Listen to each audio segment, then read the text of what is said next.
Gembala Anda ini pernah mau diancam dibunuh. Saya dengar itu, saya tambah gigi asam. Mereka pikir bisa shock terapi kami, lalu mulut bungkam, jangan bicara kebenaran. Oh tidak akan, saya tambah ribut untuk kebenaran. Saya pernah diancam mau dibunuh. Ini sebenarnya polisi suruh rahasiakan, tapi saya bongkar aja.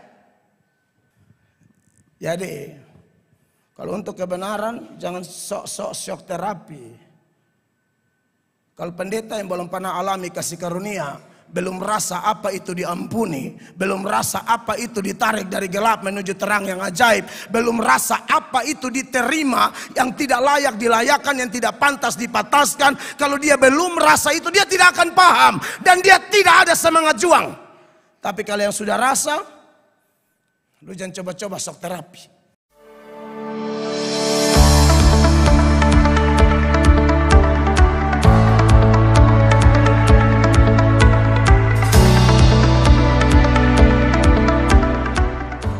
Doa-doa itu yang sudah kita pelajari, ternyata ini diperuntukkan, sasarannya adalah untuk semua orang. Ya. Jadi menarik ya, kita dididik lagi seputaran doa. Doa itu untuk semua orang. Ini tentu mengingatkan kita yang mungkin selama jadi Kristen, kita lebih banyak bawa urusan pribadi kita kepada Tuhan. Dan saya sering katakan, kalaupun orang lain yang ada hubungan dengan kita, jadi ujung-ujungnya urusan kita juga gitu loh. Papa kita, mama kita, tolong papaku, mamaku, kakakku. Jadi kakak tapi ku. Ya, jadi balik-balik saya gitu loh. Padahal ajaran tentang doa dalam banyak teks, baik perjanjian lama, perjanjian baru, penekanan kepada orang percaya ketika harus berdoa. Pikir orang lain, sebisa mungkin orang lain yang tidak ada hubungan dengan kita. Itu berdoa yang benar. Dan saya waktu doa puasa kemarin hari Kamis, Pak Pendeta Angki berkhotbah, saya diteguhkan gitu loh. Artinya saya diberkati dengan pernyataan Pak Angki yang memang ada dasar kitab sucinya. Bahwa orang kalau dipenuhi Roh Kudus, pasti dia berdoa buat orang lain. Kalau doa yang doa kedagingan, doa hanya orientasinya kesesakan, masalah, tantangan yang dia hadapi, itu biasanya self-oriented. Orientasinya diri sendiri, diri sendiri, diri sendiri. Tapi kalau orang yang berorientasi kepada pimpinan Roh Kudus, ya pasti berdoa buat semua orang. Dan kita memang diingatkan, kita ini kan tidak tahu berdoa. Tapi Roh bantu kita untuk berdoa. Amin. Ini jelas dalam Roma pasal 8 ayat 26, firman Allah menegaskan di sana. Demikian juga Roh membantu kita dalam kelemahan kita, sebab kita tidak tahu bagaimana sebenarnya harus berdoa. Betul. Tetapi Roh sendiri berdoa untuk kita kepada Allah dengan keluhan-keluhan yang tidak terucapkan. Dan kalau Roh bantu kita dalam doa atau Roh kuasai kita, di mana di bagian lain Paulus bilang, kamu harus berdoa dalam Roh. Berdoa dalam Roh artinya doa yang dipimpin dan dikendalikan oleh Roh. Dan paket yang tidak bisa dipisahkan adalah ketika Roh pimpin kita yang tidak tahu berdoa ini, sehingga kita menjadi mampu berdoa, maka seperti ayat-ayat kitab suci termasuk bagian akhir dari 2 Timotius 1 yang belum diselesaikan minggu lalu. Dan hari ini kita belajar, kita tekankan di awal dari pembahasan eksposisi surat 1 Timotius 2 ini. Dia bilang semua orang. Doa buat semua orang.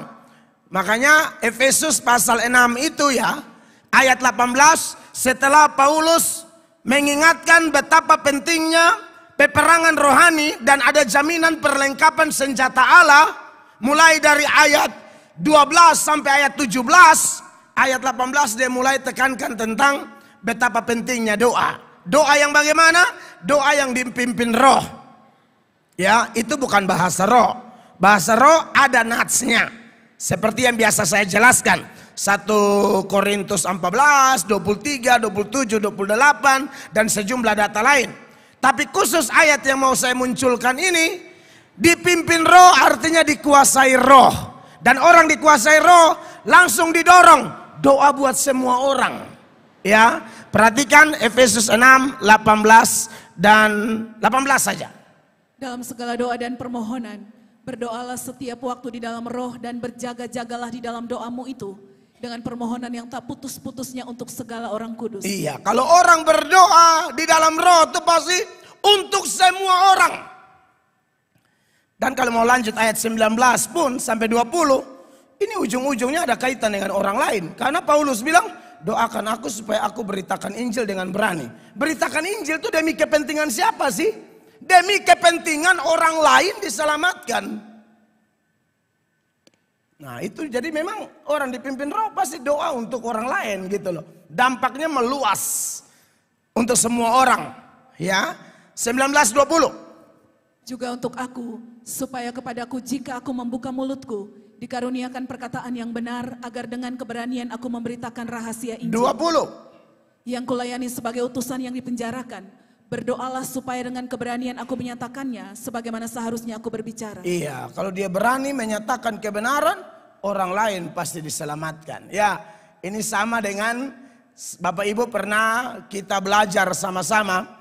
Salah satu teks yang selalu menjadi nats pendukung kalau saya membahas tentang doa, apalagi doa sesuai perintah Allah, yaitu doa buat semua orang. Saudara masih ingat bagaimana jemaat mula-mula diancam, ditekan, tidak boleh beritakan Injil. Mereka paham kalau tidak beritakan Injil banyak orang masuk neraka. Sedangkan beritakan Injil mereka lah yang bisa dibunuh mati. Sekarang ada dua pilihan. Kalau tidak beritakan, saya aman karena saya tidak dibunuh. Tapi kalau beritakan Injil, orang lain selamat, tapi saya sendiri bisa dibunuh. Tapi jujur, orang dipenuhi Roh Kudus itu begitu. Mereka minta tidak apa-apa, kami mati, yang penting orang lain selamat. Makanya dalam Kisah Para Rasul pasal 4, mulai ayat 29, Bapak Ibu lihat di sana dalam doa itu, mereka nyatakan betapa ngeri ancaman yang mereka dapat pada waktu gereja mula-mula itu, saudara-saudara. Perhatikan. Dan sekarang ya Tuhan, lihatlah bagaimana mereka mengancam kami dan berikanlah kepada kami, kepada hamba-hambamu, keberanian untuk memberitakan firman-Mu. Orang ancam, suruh jangan beritakan Injil. Mereka minta tambahkan keberanian. Kalau kami penakut, pengecut, orang lain yang ancor. Ya, misalnya ada tekanan begitu rupa dari pihak tertentu sehingga pemberitaan Injil tidak boleh disebarkan. Lalu semua pendeta diam. Itu pendeta-pendeta tidak cinta banyak orang itu. Itu pendeta egois. Sudah daripada katongjo mati. Ah, ini pengecut dan ini tidak cocok jadi pengikut Kristus. Pengikut Kristus bukan main aman begitu. Ya, ini contoh pengikut Kristus nih. Ya, berikanlah kepada hamba-hambamu keberanian untuk memberitakan firman-Mu. Mereka larang juga sembuhkan orang. Tapi ini jemaat berdoa, tolong supaya ada mujizat. Anda bayangkan itu ini luar biasa. Bukan untuk supaya gereja kami terkenal, tidak penting. Tidak penting gereja kami terkenal atau tidak. Yang penting orang lain selamat. 30. Ulurkanlah tanganmu untuk menyembuhkan orang, dan adakanlah tanda-tanda dan mujizat-mujizat oleh nama Yesus hamba-Mu yang kudus. Iya. Saudara-saudara yang diberkati oleh Tuhan Yesus, Bapak Ibu lihat di sini bahwa ini urus kepentingan banyak orang, saudara-saudara. Dan saya sudah bilang doa yang model begini, ini doa yang pas di hati Tuhan dan Allah segera menjawab. Makanya kalau saudara lihat ayat 31, perhatikan baca sama-sama 1, 2, dan 3. Dan ketika mereka sedang berdoa, goyanglah tempat mereka berkumpul itu, dan mereka semua penuh dengan Roh Kudus. Lalu apa? Mereka memberitakan firman Allah dengan berani. Anda lihat ini, ya. Makanya Bapak Ibu mungkin belum pernah dengar ya. Gembala Anda ini pernah mau diancam dibunuh. Gembala Anda ini pernah mau diancam dibunuh. Saya dengar itu, saya tambah gigi asam. Mereka pikir bisa shock terapi kami, lalu mulut bungkam, jangan bicara. Oh tidak akan, saya tambah ribut. untuk kebenaran. Saya pernah diancam mau dibunuh. Ini sebenarnya polisi suruh rahasiakan, tapi saya bongkar aja. Saksinya banyak. 2 tahun lalu, 3 tahun lalu tuh. Makanya saya rahasiakan betul. Sejak itu ancaman datang tuh, saudara lihat saya tambah menggila tuh. Hot pas saya tambah gigi asam. Karena kalau pendeta model begitu, kita ini pikir banyak orang. Kan saya hanya mau pikir saya pun bini, saya pun anak. Saya tidak akan omong begitu. Takut juga dilempar orang kah, ditembak orang kah. Memati-mati. Yang penting orang lain dengar Injil, kebenaran jangan ditutup-tutupi. Setan tuh suka shock terapi kita, dan semua orang percaya di seluruh dunia mengalami itu. Makanya Alkitab berkata, lawan dia dengan iman. Makanya kalau Anda baca di dalam 1 Petrus 5 ayat 8 sampai seterusnya, ayat 8 setan mulai kerja. Sehingga di sini menggambarkan dia intimidasi kita dengan kekerasan, dia intimidasi kita dengan kematian, dia intimidasi kita dengan apa? Bencana, kengerian, dengan harapan Kristen bungkam, dengan harapan Kristen semua ciut, dengan harapan Kristen semua lemah, dengan harapan Kristen semua tutup mulut. Ini setan. Makanya dia bilang singa. Perhatikan. Sadarlah dan berjaga-jagalah. Lawan musuh iblis berjalan keliling sama seperti singa yang mengaum-ngaum, dan mencari orang yang dapat ditelannya. Ya, kalau dia sudah jalan dengan intimidasi mengerikan begini, kita mati angin atau apa? Tuhan melalui Petrus bilang begini, 9, 1, 2, 3. Lawanlah dia. Dengan apa? Iman yang teguh. Sebab kamu tahu bahwa semua saudaramu di seluruh dunia menanggung penderitaan yang sama.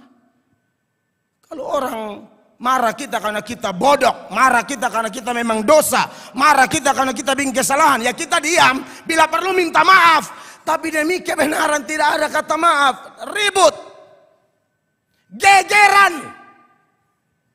Itu hamba Tuhan. Jadi, kalau untuk kebenaran jangan sok-sok shock terapi. Kalau pendeta yang belum pernah alami kasih karunia, belum rasa apa itu diampuni, belum rasa apa itu ditarik dari gelap menuju terang yang ajaib, belum rasa apa itu diterima yang tidak layak dilayakan, yang tidak pantas dipataskan. Kalau dia belum rasa itu, dia tidak akan paham dan dia tidak ada semangat juang. Tapi kalau yang sudah rasa, lu jangan coba-coba shock terapi. Peluru datang kopeng. Mati, pasti. Ya, saya omong ini hanya mau bikin ketawa saudara, kan takut terlalu bawah saudara ketegangan, pulau saudara bisa tidur semua. Kata pendeta semua mati, pendeta semua mati, pendeta semua mati. Tapi saya ngomong apa adanya. Anda sudah tahu gembala Anda dan Anda wajib mendoakan saya. Wah, gimana? Orang kebengkokan sana sini keterdiam aja. Itu dia bilang pendeta makan gaji buta. Beta hidup dari Injil. Dari kolekte yang Anda kasih itu saya dan hamba-hamba Tuhan hidup. Jadi kerja keras. Bila perlu pasang badan. Makan dari kolekte main aman lagi. Amin.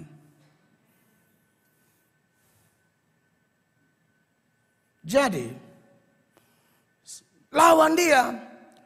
Lawan ini bukan karena kita hebat. Lawan ini bukan dengan kekuatan kita. Alkitab menjamin kalau kita melawan, dengar baik, sorga memfasilitasi. Ayat 10, 1, 2, 3. Dan Allah sumber segala kasih karunia yang telah memanggil kamu dalam Kristus kepada kemuliaannya yang kekal. Akan apa? Melengkapi, meneguhkan, menguatkan, dan mengokohkan kamu sesudah kamu menderita seketika lamanya. Beri tepuk tangan buat jaminan sorga bagi yang siap fight demi kebenaran. Sorga lengkapi, pengecut amat. Mau rasa bagaimana sorga melengkapi? Lawan. Asal kita di rel yang benar, di batu karang yang teguh, pola hidup berpakaian kekudusan dan kebenaran, fight. Begitu. Kalau saudara pakaiannya masih pakaian selingkuh, pakaian apa, jangan. Setan justru injak kau. Kalau pakaian kebenaran, hantam. Nah, Bapak Ibu, jemaat yang diberkati oleh Tuhan Yesus. Jadi, tugas kita ini demi kepentingan banyak orang. Kalau doa saja untuk semua orang, kita dididik untuk berdoa dan bertindak. Ora et labora. Doa untuk banyak orang, berbuat juga untuk banyak orang. Dan saya sedang soroti di situ tambahan penting seputaran pemberitaan firman Allah. Karena ini salah satu pokok doa yang wajib didoakan oleh semua orang Kristen. Yaitu apa? Doakan semua pendeta, doakan semua penginjil supaya berani memberitakan Injil dengan pemberitaan dan karakter yang benar. Itu pokok doa kita. Jadi Bapak Ibu jangan hanya urus Bapak Ibu punya beban pribadi, sakitlah inilah itu belakangan deh, gampang. Anda masih percaya Allah masih bisa melakukan mujizat? Amin. Urus orang lain dulu. Ketika Anda sibuk urus orang lain, bahkan yang tidak ada hubungan dengan Anda, bahkan yang menyakiti Anda, maka Allah akan sibuk urus pergumulanmu. Yang setuju tepuk tangan. Waktu Anda tepuk tangan, itu pernyataan iman. Anda bilang, benar Tuhan. Aku urus orang, Tuhan urus aku. Kalau hanya urus diri sendiri, Tuhan lupa egois. Saya cari dulu, ini pendoa di dunia ini ada banyak. Tuhan lihat mana yang urus banyak orang. Ini yang poa berkat. Saudara yang masih urus diri, Tuhan lewat dulu. Mana yang urus banyak orang, poa berkat di sini. Mana gereja yang pentingkan orang lain, poa di sini. Mana gereja yang urus sendiri-sendiri, lompat dulu. Biar sampai 15 tahun jemaat 15 orang. Tuhan urus yang lain, yang pikir orang lain. Dapat di mana kita gereja bukan gereja kaya raya. Gereja banyak kebutuhan, banyak renovasi sana sini. Kita masih sempat bawa bantuan buat orang. Kenapa begitu? Karena kita mau diberkati. Beri tepuk tangan yang meriah. Diberkatilah jemaat yang Anda punya urusan banyak. Tapi Anda masih pikir, hitung-hitung, ini ekonomi, keuangan kurang. Tapi masih ada loh jemaat yang suami istri masih pikir begini. Sudah tarik sedikit kau bantu pelayanan. Bantu penginjilan. Kasih makan pelayan. Itu hebat itu. Itu keren. Jangan tunggu makmur baru bantu orang. Pikir model apa? Jemaat di Makedonia bantu orang bukan tunggu makmur. Lagi parah-parah. Makanya Tuhan izinkan Roh Kudus titip di Paulus. Tolong singgung itu jemaat. Itu jemaat teladan. Bantu orang bukan pas berkelimpahan. Lagi melarat. Itulah Kristen. Bapak Ibu jemaat ya. Jadi saya bersyukur bahwa Roh Kudus bekerja di gereja kita supaya mengajarkan kita lihat kepentingan banyak orang.